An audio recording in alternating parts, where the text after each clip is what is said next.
G'day web surfers, I'm Kabbaway and welcome to the second half of my theory regarding Malon's mother from the Legend of Zelda Ocarina of Time. To recap what we found so far, the identity of Salon was determined by analysing Talon's reactions to the Goron and Gerudo masks, as well as taking Malon's full-blooded Hyrulean appearance into consideration.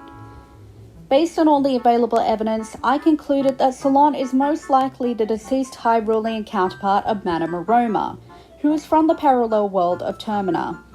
Now that we have established Salon's identity, we can examine her background in more intimate detail. Before I kick things off, I'd just like to mention some trivia which I find complements the premise of this theory quite nicely. A user and I made a fascinating observation regarding Madame Aroma and her son Kafei's names. It is common knowledge that they are references to cafes, small restaurants which popularly sell foods and beverages containing milk and other dairy products. Meanwhile, Talon's Terminian counterpart, Mr. Bartan, is the owner of Clocktown's acclaimed milk bar called Latte. Despite not being a rancher like his Hyrulean counterpart, they still share a reliance on milk for their livelihoods. Along with her and her son's names being subtle references to milk, Madame Aroma is also shown to frequent Mr. Bartan's establishment, presumably conversing with him in an amicable manner during these visits. This, along with the fact that she closely matches Talon's statements about his wife's appearance, seems to be quite deliberate on the part of the game's developers, and may indicate that Madame Aroma was intentionally designed with Talon's mysterious wife in mind. With that being said, now we can proceed with the rest of the theory. When Kafei disappears after being transformed into a child by Skull Kid 1 month prior to the events of Majora's Mask, it is speculated by various Clocktown residents that Kafei has run off with Malon's eldest Terminian counterpart, Cremia. His fiance's mother attributes this to Cremia needing financial support in order to maintain the ranch, indicating that Aroma is not related to the ranch sisters. It is also worth noting that although the Majora's Mask demo had Cremia referred to Aroma as her aunt, this was changed in the final game, and therefore not canon information.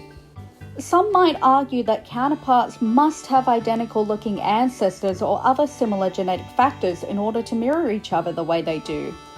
Since they are not canonically related, this begs the question of how their Hyrulean counterparts, Salon and Malon, could possibly be mother and daughter. As it turns out, this is not an issue affecting the probability of this theory. As previously established, Hyrulean and Terminian counterparts are only shown to explicitly share identical appearances.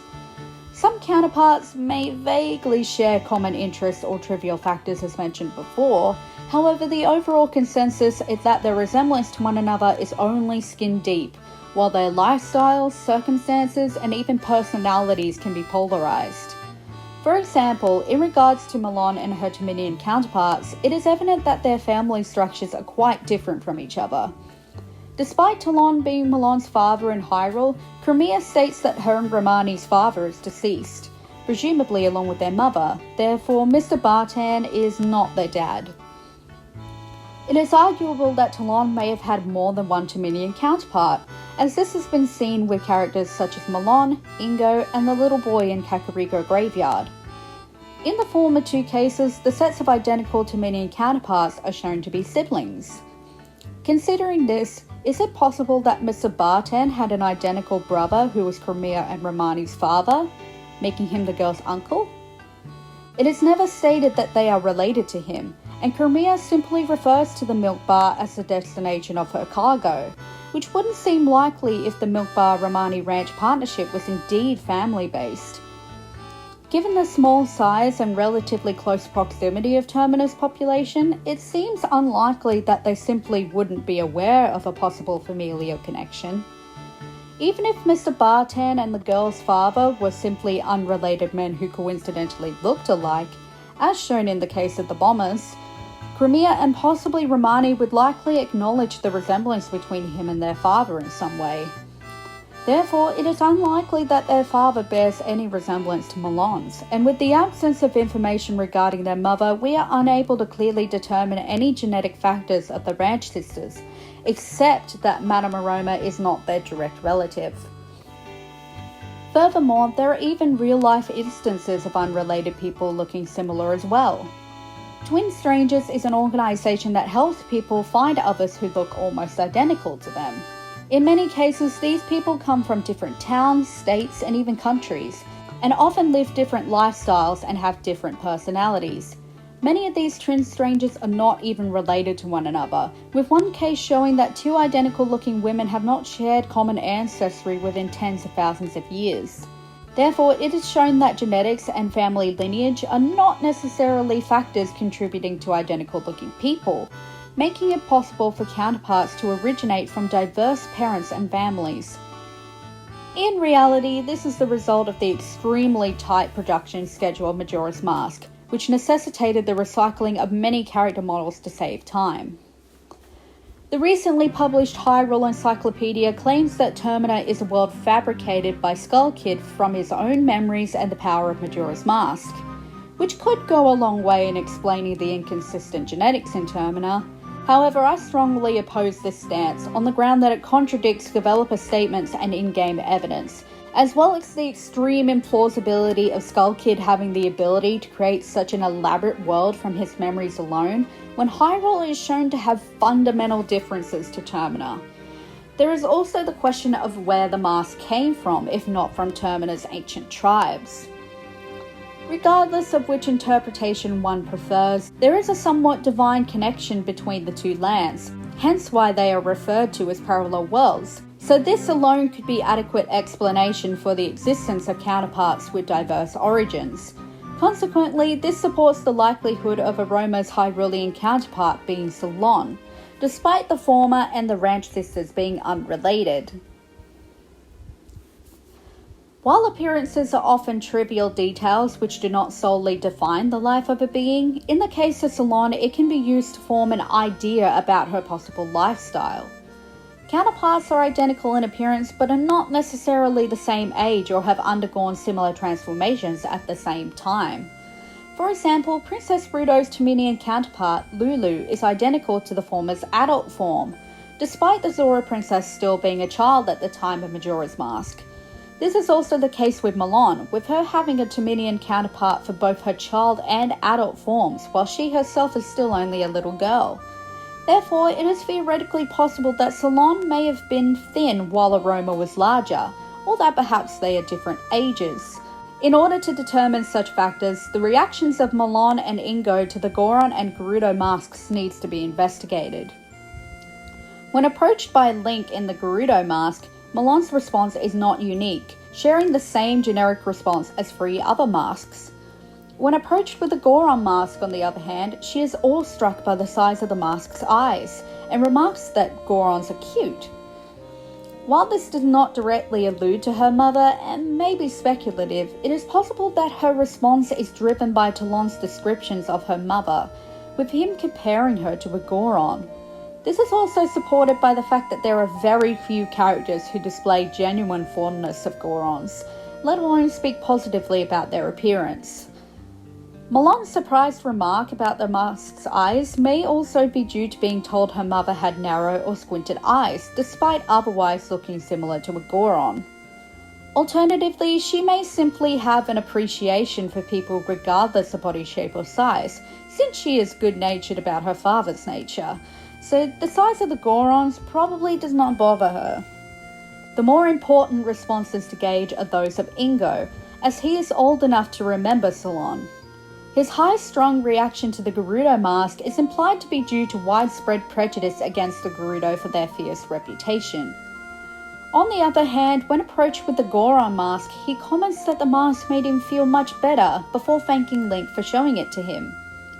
It is worth noting that Ingo is irritated by every other mask Link wears, and is in fact quite snappy for almost all of his in-game interactions, making his response to the Goron mask especially unique. He does not name the race which the mask is depicting, making his response more vague and subject to interpretation like Talon's. It is also suggested by the ellipses in Ingo's speech that he is being nostalgic and reflective, as if reminiscing about happier times. Therefore, based on these observations, it appears that Salon underwent the same bodily changes, and is around or exactly the same age as Aroma. Like her Terminian counterpart, Salon was once thin like a Gerudo, and over time both counterparts adopted a figure more closely resembling that of a Goron. The circumstances behind these bodily changes are not specified, but in the case of Salon, it could be attributed to a number of factors, including but not limited to her genetics, plentiful nourishment from their livestock and poultry, and an increasingly low-energy lifestyle following the employment of Ingo as a stable hand. Madame Aroma, on the other hand, could have gained weight as a result of her sedentary, luxurious lifestyle as postmistress and the mayor's wife. Interestingly, studies have found that it is common for people to gain weight after marriage for various reasons, which could not only be another factor in the counterpart's weight gain, but also Talon's.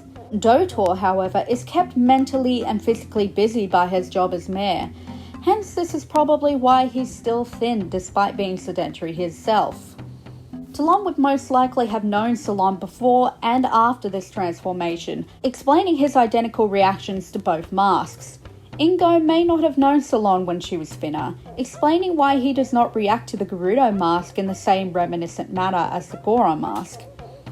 Alternatively, the socio-political relevance of the recent civil war and continued distrust towards the Gerudo may have had more influence on Ingo's reaction than his distant memories of his boss's wife.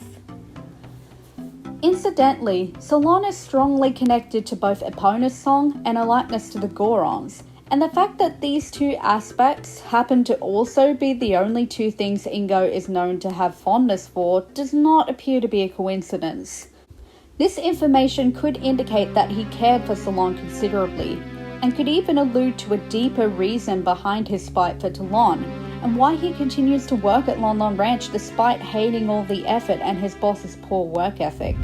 It could also be driven by his jealousy of Talon for his marriage to Salon, much like Mito of Kikiri Forest is jealous of Link for his friendship with Zarya, and her apparent crush on the young hero. His deep-seated resentment towards Talon for his successful relationship with Salon may have further contributed to his eventual takeover during the adult era. Despite his misdeeds, it is evident that he still bears a certain amount of guilt for his actions. At night, while Ingo still runs the ranch, he can be seen mumbling in his sleep, begging for Malon to stop singing her mother's song before descending into indiscernible muttering. Salon also asks Link not to mention to Ingo that she still sings the song to the animals of the ranch. Given that she previously mentioned that Ingo used to love Epona's song, it is likely that hearing his beloved's composition in the adult era brings back bittersweet memories for him, and makes him feel guilty for ousting her husband, blackmailing her daughter, abusing her animals, and corrupting her family name. After Link and the now fully grown Epona escape from Lon Lon Ranch, Ingo has a change of heart and begins to act in a much more pleasant manner. It is never explained what happened to cause him to improve so abruptly, but one may speculate that he figured out that Link was taming Epona with Salon's song, as Malon regularly did throughout her formative years. This realization, along with being outperformed despite his underhanded tactics, may have served to humble him, and make him realize how disappointed Salon would be in him if she was still alive.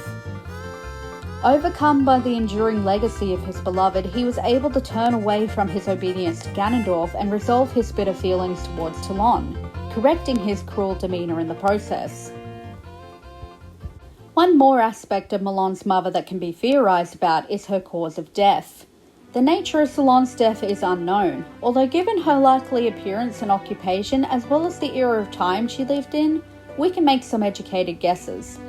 Firstly, considering that Malon is around the same age as Link, who was born in the final years of the Hyrulean Civil War, Salon may have been caught up in the conflict and killed shortly after giving birth to Malon, much like Link's own mother was.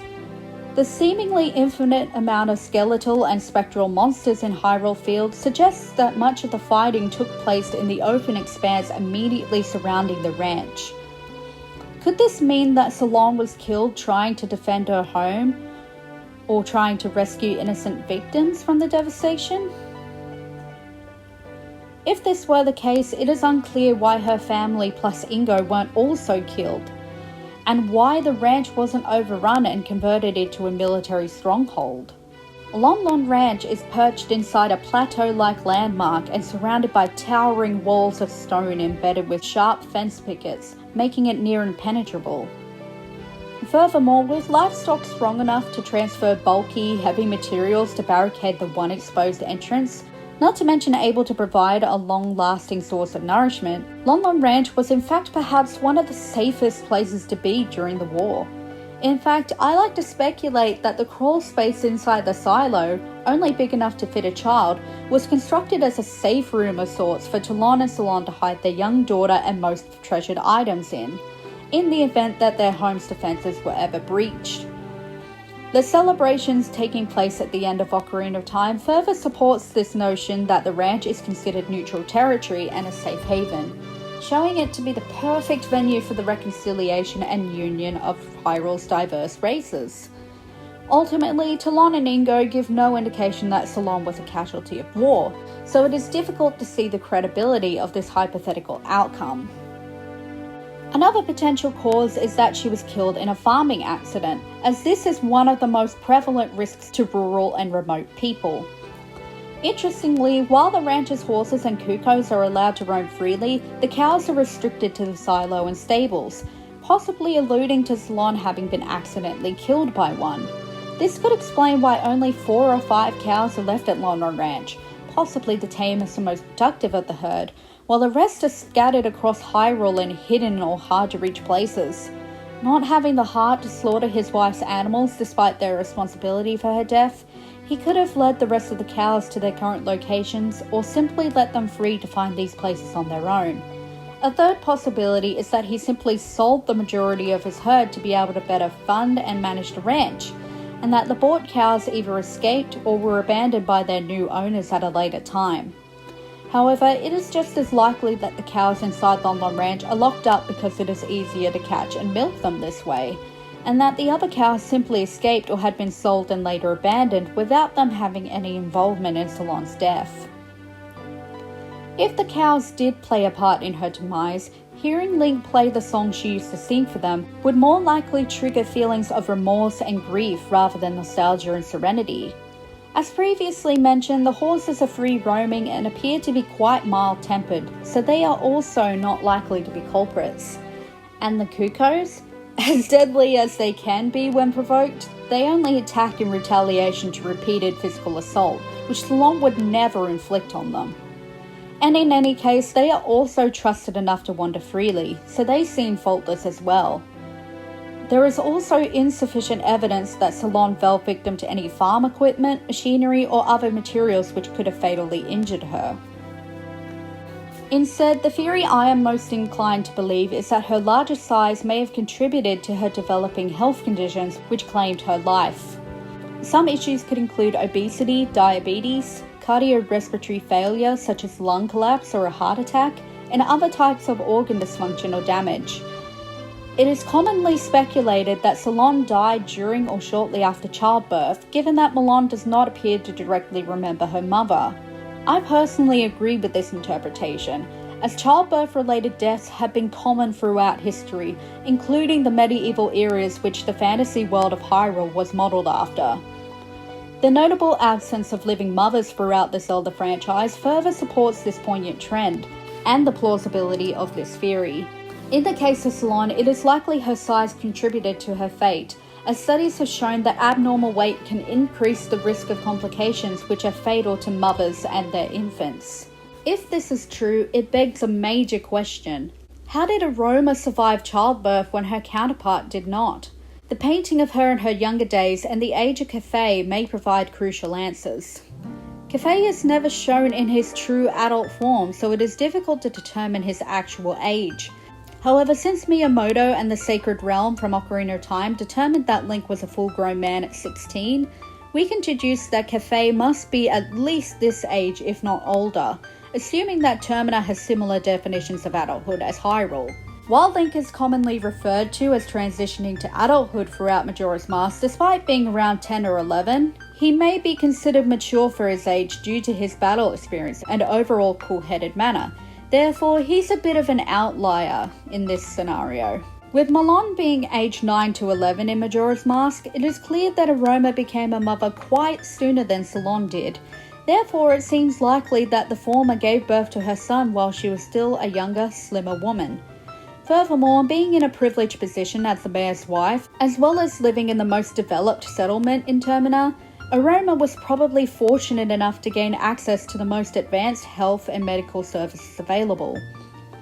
All of these factors could have significantly reduced her risk of fatal childbirth complications. In contrast, Salon gave birth to her daughter later in life, and after gaining a considerable amount of weight.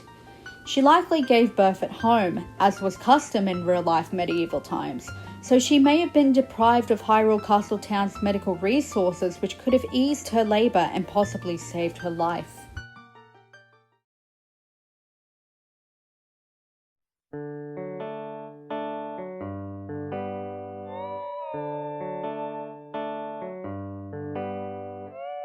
In summary, Malon's mother was a Hyrulean woman with a love of music and animals. She married Talon while she was still a young, thin woman resembling a Gerudo, and over time grew larger to become more like a Goron in appearance, which would come to be her most remembered form. Salon used her composition to tame rowdy animals and to promote milk production at the ranch, greatly contributing to its success and possibly causing her husband's complacency. The couple employed Ingo to work for them in lieu of Talon's laziness, and Salon became the object of Ingo's unrequited affection, which would persist for many years to come. She gave birth to Malon during the final years of the Hyrulean Civil War, and her larger size contributed to fatal complications during or shortly after labour which claimed her life. With Salon and her calming voice gone, Talon sold or released many of the ranch's cows in order to be able to better manage the ranch. Malon was taught the song from an early age and was revealed to have inherited her mother's talent, once again improving the behaviour and productiveness of the animals.